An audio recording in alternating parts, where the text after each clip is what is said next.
Hello नमस्कार दोस्तों, मैं संतोष बड़ोदिया स्टडी विद संतोष में आपका हार्दिक स्वागत करता हूं। जैसे हम देख रहे हैं सामान्य गणित और सामान्य गणित में हम जोड़ बाकी गुणा और भाग के स्टेप पूरी तरह से कंप्लीट कर चुके थे। सब में 5-5 प्रकार है। अगर वो वीडियो नहीं देखी है तो पहले उसको जाकर देखो। अब हम सामान्य मैथ में दूसरा टॉपिक पढ़ेंगे, एलसीएम और एचसीएफ। तो देखते हैं एलसीएम क्या होता है। एलसीएम का पूरा नाम होता है लीस्ट कॉमन मल्टीप्लाई।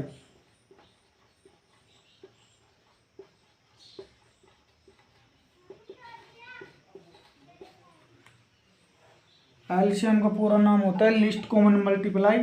हिंदी में बोले तो लघुत्तम समापवर्तक।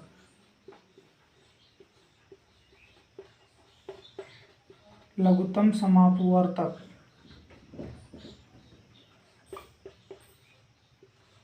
और शॉर्ट में बोले तो इसको लैसे बोलते हैं। हिंदी में शॉर्ट में बोले तो लैसे बोलते हैं। अब इसकी परिभाषा क्या होती है? परिभाषा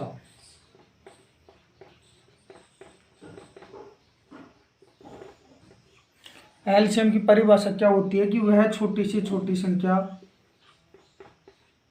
वह छोटी से छोटी संख्या, वह छोटी से छोटी संख्या जिसमें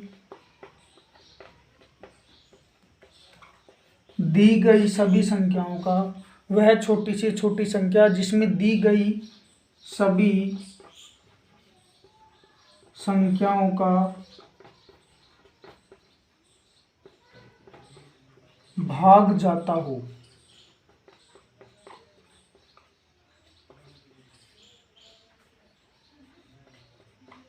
लैसे कहलाती है। क्या होती है एलसीएम की परिभाषा? कि वह छोटी से छोटी संख्या जिसमें दी गई सभी संख्याओं का भाग जाता हो, लैसे कहलाती है। तो अब देखिए, अब हम एग्जाम्पल से समझते हैं कि एलसीएम कैसे लिया जाता है। तो देखो,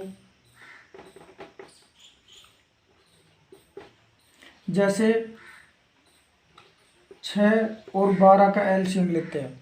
वैसे तो अपन को एलसीएम वो संख्या लेनी होती है जिसमें जैसे दोनों संख्याओं का आपस में भाग चले जाता हो। वैसे अपन को पता है कि इसमें 12 है तो 12 बड़ा है और 6 का भी उसमें भाग चले जाएगा, तो अपन वो ले लेंगे। अगर ऐसे भी नहीं लेना आता है तो फिर ऐसे लेते हैं कि 6 और 12 को ऐसे रखते हैं और इसके अभाज्य गुणनखंड करते हैं।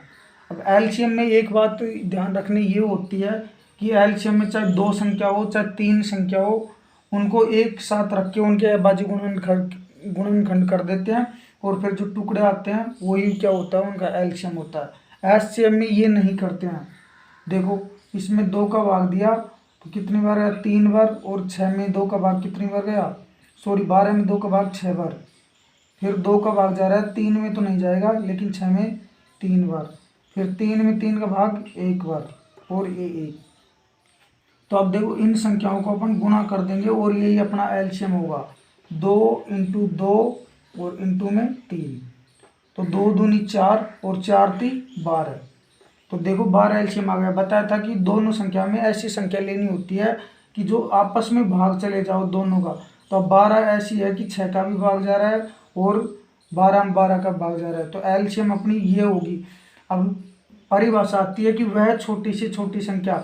अब कई ऐसे सोचेंगे कि आपने तो ऐसे बताई थी परिभाषा में कि वह छोटी से छोटी संख्या होती है जिसमें दी गई सभी संख्याओं को भाग जाता हो, लेकिन 12 तो यहाँ बड़ा है।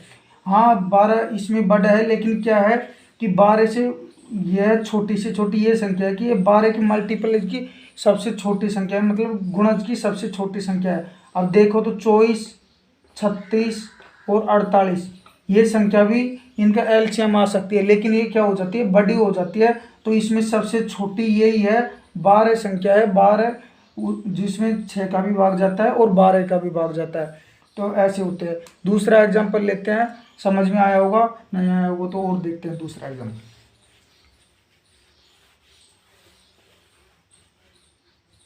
नेक्स्ट बी एग्जाम्पल लेते हैं। पहले तो अपन ने ऐसी संख्या ली थी कि जिसमें दोनों में आपस में भाग जा रहा था। अब ऐसी लेते हैं अभाज्य संख्या, जैसे एक तो 5 ले ली और एक 7 ले ली, कि इनका एलसीएम ले तो क्या होगा, तो अभाज्य संख्याओं का एलसीएम हमेशा संख्या को गुणा कर देते हैं, वही संख्या होती है उनका एलसीएम ऐसे होती है। दोनों को गुणा कर देंगे तो 7, 5 × 7 कर देंगे तो इसका एलसीएम 35 आएगा। लेकिन ये ऐसे भी नहीं लेना जानते हो तो फिर 5 को और 7 को ऐसे भी ले सकते हैं और ऐसे भी, फिर ऐसे रख दो कि अब देखो 3 छोटी संख्या का तो भाग जाएगा नहीं, डायरेक्ट 5 में 5 का भाग जाएगा एक बार और 7 में नहीं जाएगा, तो 7 को ऐसे कैसे लिख देंगे। फिर 7 का भाग जाएगा तो ये 1 और यहाँ भी 1, अभी दोनों को गुणा कर देंगे तो यही इनका एलसीएम होगा 5 × 7 और बराबर में 35, तो 35 इनका एलसीएम होगा। तो ऊपर भी डायरेक्ट आया था, अभाज्य संख्या होती है तो उनका एलसीएम लेने के लिए डायरेक्ट अपन गुणा कर देते हैं, डायरेक्ट संख्या गुणा कर देते हैं, वही उनका एलसीएम होता है। उम्मीद है समझ में आया होगा। देखते हैं और क्वेश्चन नेक्स्ट।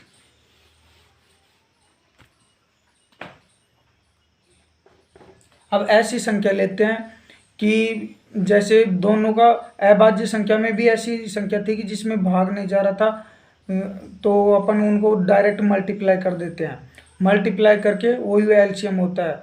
अब ऐसी लेते हैं जैसे कि एक तो ली 4 और एक ले ली 15, 4 और 15 ले लिए, इनका एलसीएम ज्ञात करना अपन को, तो क्या करेंगे 4 और 15 के क्या करेंगे अभाज्य गुणनखंड करेंगे। तो 2 का भाग दिया 2 बार गया, इसमें नहीं जाएगा तो ऐसे कैसे, फिर 2 का भाग 2 में एक बार और ये ऐसे कैसे, 15 में 3 का भाग जाएगा 1 और यहाँ 5 बार गया, 15 में 3 का भाग 5 बार गया, फिर 5 का भाग देंगे, यहाँ भी 1 और यहाँ भी 1।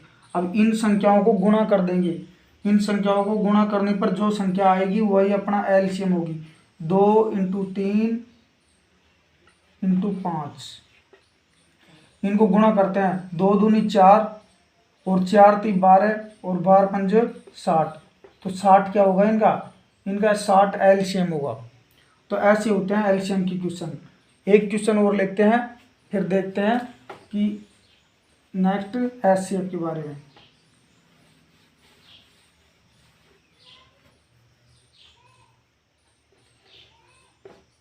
एक लिया जैसे 8, 15 और 17 है। अब 3 संख्याओं का एलसीएम लेते हैं कि 8 है, एक 15 है और एक 17 है, तो क्या करेंगे 8, 15 और 17 तीनों का अभाज्य गुणनखंड कर देंगे। तो तीनों का अभाज्य गुणनखंड करने के लिए सबसे पहले छोटी संख्या का भाग देते हैं। तो सबसे छोटी संख्या का भाग 8 में कितनी बार है 4 बार, 15 में नहीं जाएगा तो इसको ऐसे कैसे, 17 में भी नहीं जाएगा इसको ऐसे कैसे लिख देंगे। फिर 2 का भाग देंगे, 4 में 2 का भाग 2 बार और 15 में नहीं जाएगा, 17 में भी नहीं जाएगा। फिर 2 में 2 का भाग 1 बार, ये 15 ऐसे कैसे और 17 भी ऐसे कैसे।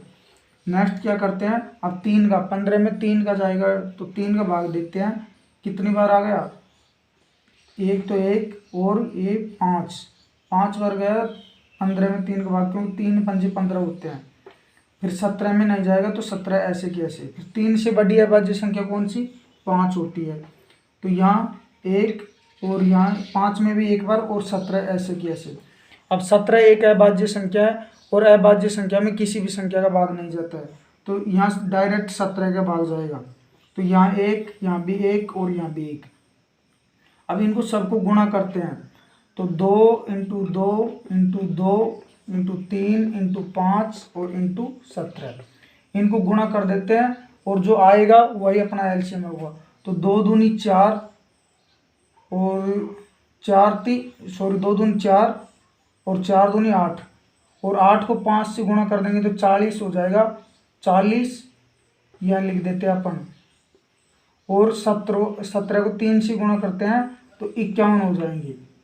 तो अब गुणा कर लो इनको, 4 एकम 4 और 4 पंजे 20 और 1 0 ये लगा दी, तो ये 2040 इसका एलसीएम होगा।